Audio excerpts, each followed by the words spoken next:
नमस्कार दोस्तों, मैं नीरज श्रीवास्तव। आप सभी लोग देख रहे हैं नियो मीडिया। जैसा कुछ दिनों पहले हम लोगों को पता चला था कि नेट की परीक्षा का पेपर लीक हो गया था, लेकिन हमारे शिक्षा मंत्री ने ये एक्सेप्ट नहीं किया था कि परीक्षा का पेपर लीक हो गया। लेकिन अभी सुनने में ये आ रहा है कि हमारे शिक्षा मंत्री ने ये एक्सेप्ट कर लिया है कि परीक्षा में कोई धांधली हुई है और परीक्षा का पेपर भी लीक हुआ है और अब फिर से एक बार परीक्षा कराई जाएगी।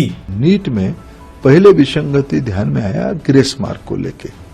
कुछ एक प्रोसीजरियल मिसमैनेजमेंट के कारण, पद्धति को गलत तरीके से अपनाने के कारण एक भ्रम पैदा हुआ, जिसमें कुछ विद्यार्थियों का एक नाराजगी हुई। वो लोग भी कोर्ट को गए। फिर एनटीए ने कोर्ट के सामने एक नया पद्धति रखा कि सबका जो 1563 बच्चों के मन में असामंजस्य है, जिनको ग्रेस मिला था, इसलिए बड़े विद्यार्थियों के बारे में, बड़े वर्गों के मन में एक असामंजस्य, उसको प्री एग्जामिनेशन कर दिया जाए। अभी 18 तारीख को यूजीसी नेट की परीक्षा होनी थी, वो भी कैंसिल कर दी गई। सोचिए, देश के सबसे बड़ी परीक्षा, जिसको हम कहते हैं भगवान के बाद डॉक्टर भगवान होता है धरती पे, उसकी परीक्षा का पेपर भी लीक और उस परीक्षा को कैंसिल कर दिया जा रहा है। शिक्षा मंत्री इसको एक्सेप्ट नहीं कर रहे थे, लेकिन फिर बाद में एक्सेप्ट करते हैं कि हाँ भाई, ये परीक्षा में कुछ गड़बड़ी हुई है। जब इनको ये पता चल गया कि विपक्षी दल रोड पर या इस मुद्दे को संसद में ले आएगा या हो सकता है इसको नेशनल मुद्दा बनाया जाए, तो उसके बाद इन्होंने ये कह दिया कि परीक्षा को कैंसिल किया जा रहा है। लेकिन बाकी के परीक्षा के परिणाम निकलने के बाद जो भी कार्य हैं, जो भी एडमिशन का प्रोसेस है, वो जारी रहेगा, वो कैंसिल नहीं हुआ है। यानी कि अभी सिर्फ एक तरीके से बोला जाए, एक इंग्लिश में वर्ड है आई वॉश करना, वो एक तरीके से कि दूसरों को भ्रमित करने का अभी भी तरीका एनडीए सरकार यानी कि मोदी की सरकार लगी हुई। विपक्ष के राहुल गांधी जी, कांग्रेस के राहुल गांधी जी ने एक प्रेस कॉन्फ्रेंस की। उस प्रेस कॉन्फ्रेंस में उन्होंने ये बोला कि विदेश में होने वाली लड़ाई, यूक्रेन वार रुकवा देते। आपने देखा होगा 2024 के इलेक्शन के टाइम में बीजेपी का एक ऐड भी आता था कि पापा हमें ले आने के लिए युद्ध रुकवा दिया, मोदी जी हमें घर ले आएंगे, वॉर रुकवा दी पापा। युद्ध वो रुकवा सकते हैं, लेकिन पिछले 5 सालों से, पिछले 10 सालों से जो पेपर लीक हो रहा, उसको नहीं रुकवा पा रही है बीजेपी सरकार यानी कि मोदी जी की सरकार। अभी 18 तारीख को यूजीसी नेट की जो परीक्षा होनी थी, उस परीक्षा के अंतर्गत असिस्टेंट प्रोफेसर्स की भर्ती होती है, पीएचडी करने वालों की होती है, जेआरएफ की होती है। वो इतनी बड़ी परीक्षा यानी कि टीचर्स की परीक्षा होती है, उसमें भी पेपर लीक की आशंका तो छोड़ दीजिए, ये सत्य है कि पेपर लीक हो रखा था। उनको ये समझ में आ गया था कि विपक्ष इतने मजबूती से खड़ा है आज कि लोग बिना डरे विपक्ष को सारी इंफॉर्मेशन पहुंचा दे रहे हैं सही, या लोग रोड पर आ रहे हैं। नेट की परीक्षा जो मेडिकल एंट्रेंस की परीक्षा थी, उसमें सारे पेरेंट्स, अभिभावक, सारे लोग रोड पर खड़े थे। लोगों ने बोला कि हम इस पर केस करेंगे, इवन तो बहुत लोगों ने केस भी किया, बहुत कोचिंग संस्थाओं ने भी केस किया। और इन कोचिंग संस्थाओं के केस करने के बाद, या ये कह लीजिए कि एनडीए गठबंधन यानी बीजेपी को थोड़ा सा लगा कि प्रेशर होगा, इसलिए उन्होंने कैंसिल कर दिया। कहीं अगर यही बीजेपी 300 सीट या पूर्ण बहुमत से होती, एक भी पेपर लीक को एक्सेप्ट नहीं करती, वो सीधे बोल देती कि पेपर लीक नहीं हुआ है और हम कोई पेपर कैंसिल नहीं करने जा रहे हैं, और इसी तरीके से रिजल्ट निकलता रहता। आप पीछे के बहुत सारे रिजल्ट से चीज़ों को आप देख सकते हैं। 30 लाख आज भी गवर्नमेंट की भर्ती नहीं की गई है। 30 लाख मैं आपको बता रहा हूं। अगर आपको याद हो तो राहुल गांधी जी, तेजस्वी यादव जी, अखिलेश यादव जी अपने भाषणों में बात बोला करते थे कि हमारे जैसे हम आएंगे। इवन दो कांग्रेस के मैनिफेस्टो में भी लिखा है कि हम उस 30 लाख की भर्ती 1 साल के अंदर में कर देंगे, जल्दी से जल्दी उस भर्ती को करवाएंगे। उसके पीछे का रीजन यही था कि उनकी उसमें पूर्ण बहुमत की सरकार थी। इस वजह से पूर्ण बहुमत की सरकार होने पे आप उनको कुछ नहीं कर सकते। लेकिन आज पूर्ण बहुमत की सरकार नहीं है, बीजेपी जानती है। इसीलिए नेट की परीक्षा जो रद्द हुई है, या उस पे जो जांच होने वाली है, या उस पे जो एफआईआर दर्ज हुई है, या ये कह लीजिए कि जो छोटे छोटे कोचिंग सेंटर्स हैं, उन्होंने भी केस कर दिया, जिससे केस रजिस्टर हुआ। नहीं तो अगर बीजेपी की पूर्ण बहुमत की सरकार होती तो केस रजिस्टर नहीं होता और सीधे बोल दिया जाता देशद्रोह है, उन्हीं को अंदर कर देते।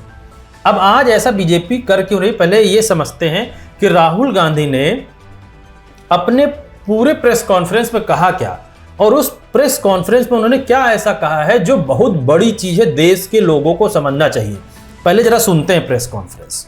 कहा जा रहा था कि नरेंद्र मोदी जी ने यूक्रेन की लड़ाई रोक दी थी, मतलब एक ऑर्डर देके जो रूस और यूक्रेन के बीच में लड़ाई चल रही थी उसको रोक दिया था, ब्रेक लगा दी थी। इजराइल और गाजा के बीच में जो लड़ाई चल रही थी उसको भी नरेंद्र मोदी जी ने रोक दिया था। मगर किसी ना किसी कारण जो हिंदुस्तान में पेपर लीक हो रहे हैं उसको नरेंद्र मोदी रोक नहीं पा रहे हैं या रोकना नहीं चाहते हैं। नुकसान स्टूडेंट्स का होता है।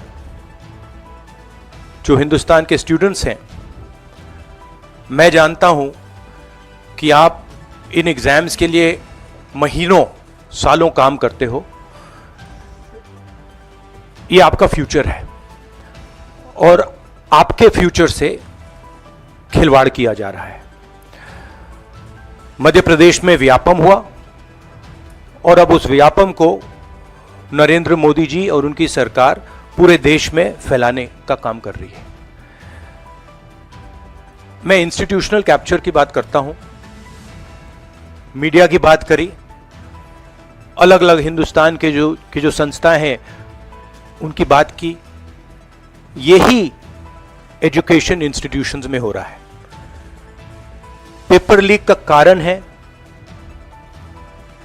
कि सारे के सारे वाइस चांसलर्स, एजुकेशन सिस्टम को बीजेपी के लोगों ने, उनके पेरेंट ऑर्गेनाइजेशन ने कैप्चर कर रखा है। जब तक ये कैप्चर रिवर्स नहीं किया जाएगा तब तक पेपर लीक चलता जाएगा। इस कैप्चर को फैसिलिटेट नरेंद्र मोदी जी ने किया है और ये एक एंटी नेशनल एक्टिविटी है, क्योंकि ये देश का भविष्य है और इससे हिंदुस्तान के युवाओं को, स्टूडेंट्स को जबरदस्त चोट पड़ती है। आप समझिए क्या कहना चाह रहे हैं, और कितनी बड़ी बात है ये कि आज की डेट में एजुकेशन पे भी ये लोग कब्जा करके बैठे हैं। यानी कि ये चाहते हैं कि पेपर उन्हीं तक पहुंचे जो बीजेपी को सपोर्ट करने वाले लोग, ये वहाँ पहुँचे ताकि बीजेपी के सपोर्ट करने वाले लोग एजुकेशन में प्रोफेसर बने, वही लोग डीन बने, वही लोग वाइस चांसलर बने, ऐसे ही मेडिकल में भी वही लोग बने, ताकि ये इस तरीके का प्रोपेगेंडा हमेशा फैला सकें बहुत आसानी से। आप खुद समझिए, इस चीज़ को ध्यान से समझने की कोशिश करिए कि अगर हर इंस्टीट्यूशन में, अगर हर कॉलेजेस में या हर बड़े बड़े गवर्नमेंट की संस्थाओं में इनके लोगों को भेजने के लिए ये लोग पेपर लीक कराते हैं, यानी कि सोचा जाए तो ये किसी के नहीं है। पेपर लीक करा के ये सारे के सारे उन लोगों को भेजेंगे जो लोग बीजेपी को सपोर्ट करने वाले हैं।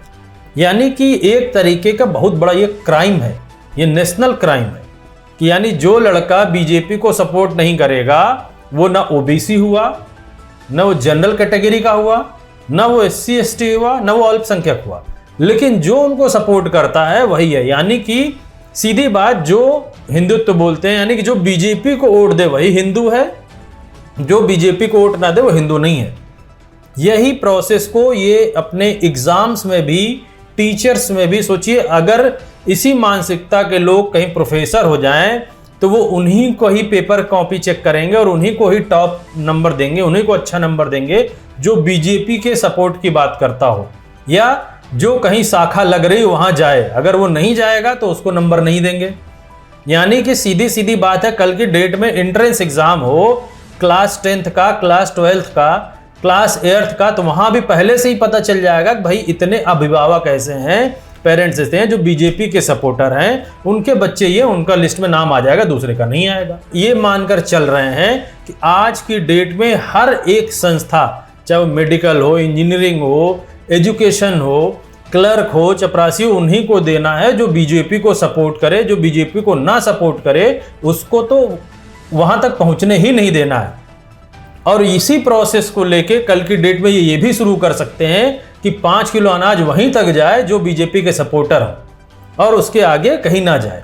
खुद सोचिए कितनी बड़ी धांधली है ये, कितना बड़ा नेक्सस है, कितना विचित्र सोच है, कितनी गंदी सोच है इस गवर्नमेंट की। मैं तो अपने इस मंच से सिर्फ जेडीयू, टीडीपी या उन सहयोगी दलों से पूछना चाहता हूं, भैया आप भी ऐसी ही सोच में शामिल हो चुके हैं? अगर नहीं सोच में शामिल हैं, आज भी आपके पास समय है कि आज एनडीए को आप छोड़कर इंडिया गठबंधन में आ जाइए या हट जाइए कहीं और। कम से कम ये तो रहेगा कि आम जनता को आप चेहरा दिखा सकते हैं कि हम ऐसी संस्था के साथ नहीं हैं। जिस तरीके से आप वोट मांगने जाते हैं कि हम आपके लिए, कॉमन आदमी के लिए काम करेंगे, गरीब के लिए काम करेंगे, यही गरीब के लिए काम है। 30 लाख रुपए अगर कोई आदमी नहीं है, किसी गरीब का बच्चा नहीं है 30 लाख रुपए उसके पास, तो कहां से नेट का पेपर ले सकता है? आप किसी भी वर्ग से आते हो, आप ओबीसी से आइए, आप जनरल से आइए, आप SC ST से आइए, यानी कि SC ST में अगर आज जो IAS PCS बन चुका है कांग्रेस के टाइम पे, अच्छे से बन चुका है, उसको कभी पेपर के लिए पैसा नहीं देना पड़ा। आज उनके पास पैसा है तो वो पेपर खरीद के बन जाएंगे, उनके बच्चे बन जाएंगे। लेकिन जो बेचारा नीचे वो नहीं बन पाएगा। ऐसे ही ओबीसी में होगा, ऐसे ही सवर्ण कैटेगरी में होगा। यानी कि जिनके पास पैसा है उन्हीं के बच्चे उस सत्ता पे पहुंच सकते हैं। आज की डेट में बीजेपी ने ये कर दिया है। आप खुद सोचिए, क्या ऐसे ही देश को चलना चाहिए? आज बीजेपी इसलिए इस बात को कैंसिल कर रही है क्योंकि विपक्षी दल यानी इंडिया गठबंधन के पास 234 सीट है, बड़ी मजबूती से विपक्ष खड़ा है। मैं उन आम जनता को बहुत बहुत धन्यवाद देना चाहूंगा जिन्होंने आज विपक्ष खड़ा कर दिया है।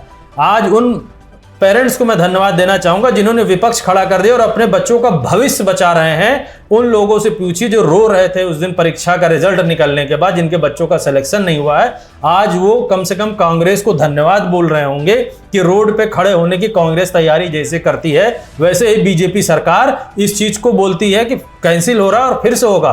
और एक तो परीक्षा ही नहीं कराती है, डर से समझ जाती है जैसे परीक्षा होगा दूसरे दिन उसके लिए भी खड़े हो जाएंगे। खुद सोचिए, इसका मतलब नेट की परीक्षा, जो यूजीसी नेट की परीक्षा है, उसमें पहले से इनको पता है कि धांधली हो चुकी, तभी तो आनन फानन में इन्होंने कैंसिल किया। यानी कि बीजेपी के शिक्षा मंत्री को सब कुछ पता है, सब कुछ ज्ञान है, लेकिन बीजेपी अब सिर्फ इसलिए कैंसिल कर रही है क्योंकि विपक्ष इतना मजबूत हो चुका है। इनको ये पता चल चुका है आम जनता इंडिया गठबंधन के साथ है, विपक्ष के साथ खड़ी है। ऐसा ना हो कि कहीं बहुत बड़ा मॉब तैयार हो जाए और इनके जो घटक दल हैं उनके ऊपर प्रेशर आ जाए और वो अपना समर्थन वापस ले लें। इसलिए इन्होंने बिहार के लोगों को तलब करना शुरू किया है। इसलिए इन्होंने ये बोला है दोबारा हम परीक्षा कराएंगे। इसलिए इन्होंने यूजीसी नेट की परीक्षा को कैंसिल कर दिया है। इसलिए एकदम नहीं किया है वो आपके लिए चिंतित है। अब वो हो सकता है बुला के ये बोले भाई पेपर तो लीक करो, लेकिन पता किसी को नहीं चलना चाहिए। तो आप लोग खुद सोचिए, क्या ऐसे ही सरकार को चलना चाहिए? क्या ऐसी सरकार को, जो उनके एनडीए घटक दल जो उनके समर्थन में, क्या उनको आज भी समर्थन करना चाहिए? आज का ये वीडियो यहीं तक। आप सभी लोग नियो मीडिया को ज़्यादा से ज़्यादा सब्सक्राइब करें, शेयर करें। धन्यवाद।